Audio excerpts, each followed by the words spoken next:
Good evening everyone. अभी हम imperative sentence में वॉइस चेंज करके देखते हैं। सबसे पहले हम ये जान लेते हैं कि इम्परेटिव सेंटेंस कहते किसे हैं। जैसे कि हम किसी को ऑर्डर देते हैं, इंग्लिश में ऑर्डर देते हैं और हिंदी में उसे कुछ काम करने के लिए बोलते हैं।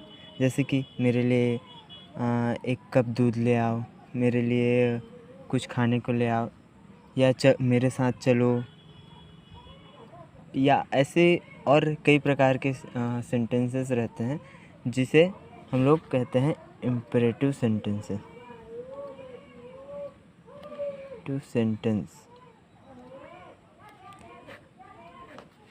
तो अब हम इसमें वॉइस चेंज करके देखते हैं। तो हम इसका कुछ उदाहरण लेते हैं। एग्जांपल के लिए हम लेते हैं जो अपना कॉमन रहता है इम्परेटिव सेंटेंस में, लाइक ओपन योर बुक। तो हम इसको अगर पैसिव में चेंज करते हैं तब हम इसमें अपना जो इम्परेटिव सेंटेंस का जो स्ट्रक्चर होता है, जैसे let plus object plus be plus V3। अब हमें अगर ऐसा सेंटेंस मिलता है जिसमें हमारे पास ऑब्जेक्ट हो, वर्ब हो, और वर्ब भी ट्रांजिटिव वर्ब हो जो चेंज हो सके, और चेंज होने पर उस सेंटेंस के अर्थ में कोई परिवर्तन ना आए। मतलब जैसे हम वॉइस चेंज करते हैं तो क्रिया अगर कोई वर्ब फर्स्ट फॉर्म में रहता है तो थर्ड फॉर्म में चला जाता है, तो वैसे ही इसमें भी थर्ड फॉर्म में जाता है। तो हम जैसा स्ट्रक्चर है हम सेम वैसा का वैसा उतार देते हैं, लेट। अब हम तो इतना जानते ही हैं कि ऑब्जेक्ट सब्जेक्ट क्या होता है। तब जब हमें ऑब्जेक्ट और वर्ब ये दोनों मिले तब हमें इस सूत्र का इस स्ट्रक्चर का हमेशा यूज़ करना है। तब अगर हम इस स्ट्रक्चर का यूज़ करके इसको सॉल्व करते हैं तब हम सबसे पहले लेट लिखेंगे, उसके बाद ऑब्जेक्टिव है हमारे पास योर बुक।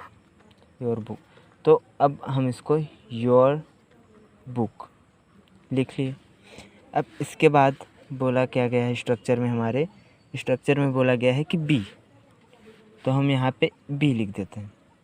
अब स्ट्रक्चर के ही अकॉर्डिंग V3, तो हमारे पास वर्ब कौन सा है, ये वर्ब ओपन, ये हमारा फर्स्ट फॉर्म में है, तो इसको थर्ड फॉर्म में चेंज करेंगे। थर्ड फॉर्म में आपको चेंज करना आता ही होगा, तो ये ओपनड हो गया।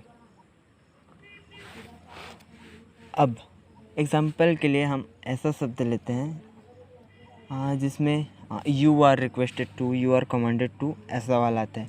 देखिए, जब हमारे पास वर्ब होता है और ऑब्जेक्ट होता है तब तो हम इस फॉर्मूला का यूज़ करेंगे और ये पक्का करेंगे। और जैसे दूसरा आ जाता है कि give me a cup of milk. ये अब हमारे पास यहाँ पे स्ट्रक्चर, पहले इसका स्ट्रक्चर देख लेते हैं। इसके स्ट्रक्चर में क्या है, ये वर्ब है, ये सब्जेक्ट है और इतना हमारा ऑब्जेक्ट है। तब हमारा असली फॉर्म क्या रहता है, पहले सब्जेक्ट रहता है, मतलब हमारा असली फॉर्म एस भी ओ रहता है, सब्जेक्ट वर्ब प्लस फिर ऑब्जेक्ट रहता है, और इसको हम पैसिव में करते टाइम OVS लिखते हैं। लेकिन हमारे पास यहाँ पे ये वर्ब पहले आ गया है, VSO है। तो अगर हमारे पास कुछ ऐसा सेंटेंस आता है जो इस रूल के हिसाब से नहीं रहता, SVO के हिसाब से नहीं रहता, तब हम यहाँ पे इसको पैसिव में चेंज करते टाइम UR लिख देते हैं। और जैसे हमारा इमोशंस है, जैसे give me a cup of milk, जैसे हम give me a cup of milk बोल रहे हैं तो हम उसे सामने वाले को ऑर्डर दे रहे हैं, तो you are ordered to give me a cup of milk. ये डन यहाँ तक। अब हमारे पास कुछ ऐसे भी सेंटेंस आते हैं इम्पेरेटिव सेंटेंसेस में, जिसमें हमारे पास ना तो सब्जेक्ट रहता है ना ऑब्जेक्ट रहता है। जैसे कि एग्ज़ाम्पल के लिए हम सिट डाउन लेते हैं। यहाँ पर हमारे पास न तो कोई सब्जेक्ट है न ही कोई ऑब्जेक्ट है, हमारे पास है तो सिर्फ वर्ब। और ये इस वर्ब को अब हम चेंज भी नहीं कर पाएंगे क्योंकि ये सिर्फ वर्ब है। और जैसा हम जानते हैं कि ये एस भी ओ फॉर्म में नहीं है, तो ये एक ट्रिक भी है। तो इस ट्रिक के हिसाब से हम इसको तुरंत लिख देंगे कि यू आर ऑर्डर या कमांडेड। यहाँ पे ये सेंस के ऊपर डिपेंड करता है। जैसे हम अगर कोई मिलिट्री फोर्स डिफेंस एरिया में अगर जाते हैं तब वहाँ पे हमें कमांड किया जाता है। और जैसे हम किसी को बोल रहे हैं, किसी सिंगल पर्सन को बोल रहे हैं, तो हम उसे ऑर्डर दे रहे हैं। तो you are ordered to sit down. अब इसी तरह हम कुछ और एग्जांपल्स लेके भी सॉल्व करने की कोशिश करते हैं। जैसे अगर वो हमारा एस भी वो फॉर्म में नहीं है, एस भी वो फॉर्म में नहीं है, तो हम उसमें सीधा सीधा you are order to, you are requested to, you are commanded to लिख देंगे। लेकिन अगर हमारे पास सब्जेक्ट नहीं है, सिर्फ वर्ब है और ऑब्जेक्ट है, तब हम ये जो अपना मेन स्ट्रक्चर है उसका यूज़ करेंगे। अब एग्जांपल के लिए कुछ और भी शब्द ले लेते हैं। जैसे कि प्लीज़ सिट डाउन को ही ले लेते हैं, लेकिन इसको प्लीज़ में ले लेते हैं। इसमें हमें उस सेंटेंस का सेंस पता चल रहा है। तो अब अगर हम इसको पैसिव में रखते हैं तो यू आर, यहाँ पे ऑर्डर्ड नहीं, यहाँ पे रिक्वेस्टेड हो जाएगा, रिक्वेस्टेड टू सिट डाउन। यहाँ पे रिक्वेस्टेड इसलिए होगा क्योंकि हम उसे प्लीज़ करके उससे रिक्वेस्ट कर रहे हैं कि प्लीज़ आप बैठ जाइए, तब हमारा यहाँ पे you are requested to sit down हो जाएगा। और जैसे हम आज क्लास में भी पढ़े थे कुछ एग्जांपल्स ये वाले, इसमें कई ठो एग्जांपल ये जैसे स्टैंड अप। यहाँ भी अगर हम देखें तो स्टैंड अप में सिर्फ और सिर्फ वर्ब है, यहाँ पे कोई ऑब्जेक्ट नहीं है न कोई सब्जेक्ट नहीं है। तो जैसा कि मैंने एक वो ट्रिक भी है समझे, तो उस ट्रिक के हिसाब से यहाँ पे you are ordered to stand up, क्योंकि हम यहाँ पे ऑर्डर दे रहे हैं। अगर यहाँ पे प्लीज़ रहता तो you are requested to sit stand up हो जाता। और यहाँ पे ये सेम उसके जैसे give me a cup of milk, ये सेम उसका डुप्लीकेट है समझे। और राइट एन से यहाँ पर भी देखिए हमारा जो मेन स्ट्रक्चर है लेट वाला, तो उस लेट वाले के स्ट्रक्चर से ये पूरी तरह से आता है। क्यों? क्योंकि हमारे पास यहाँ पे वर्ब दिया है और ये हमारा ऑब्जेक्ट दिया है, यहाँ पे सब्जेक्ट नहीं है हमारे पास। तो अगर हमारे पास, मैं पहले भी बोला हूँ, वर्ब है और ऑब्जेक्ट है, अगर ये दोनों हैं तब हमें अपना मेन स्ट्रक्चर लेट वाला लगाना है। तब यहाँ पे हम लेट, जैसा कि लिखा है लेट एन ऐसे बी रिटेन, ये हो जाएगा। एक और एग्जांपल ये डोंट मेक नॉइस वाला ले लेते हैं। डोंट मेक नॉइस, यहाँ पे हमारे पास सब्जेक्ट नहीं है।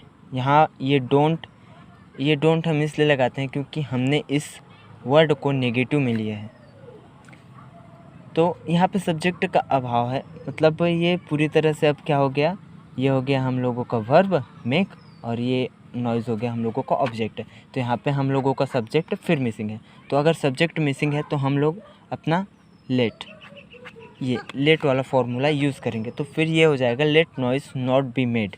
मेड इसलिए लिखा है क्योंकि मेक का थर्ड फॉर्म, मतलब मेक का अब सेकेंड फॉर्म मेड होता है, थर्ड फॉर्म भी मेड होता है, तो यहाँ पे हम लोग थर्ड फॉर्म यूज़ करते हैं। तो ये थर्ड फॉर्म हो गया।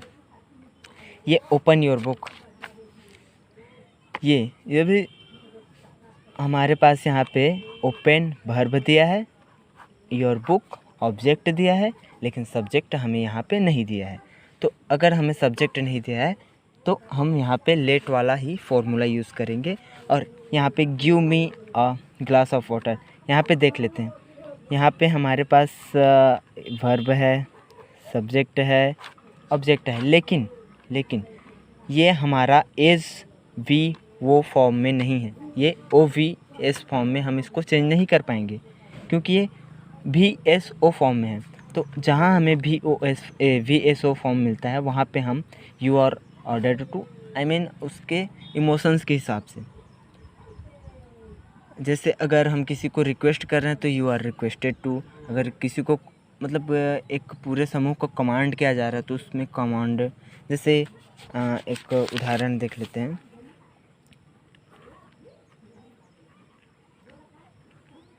फॉलो मी, ये फॉलो मी है। अब हम इसको अगर पैसिव में चेंज कर दें तो हमारे पास क्या क्या है।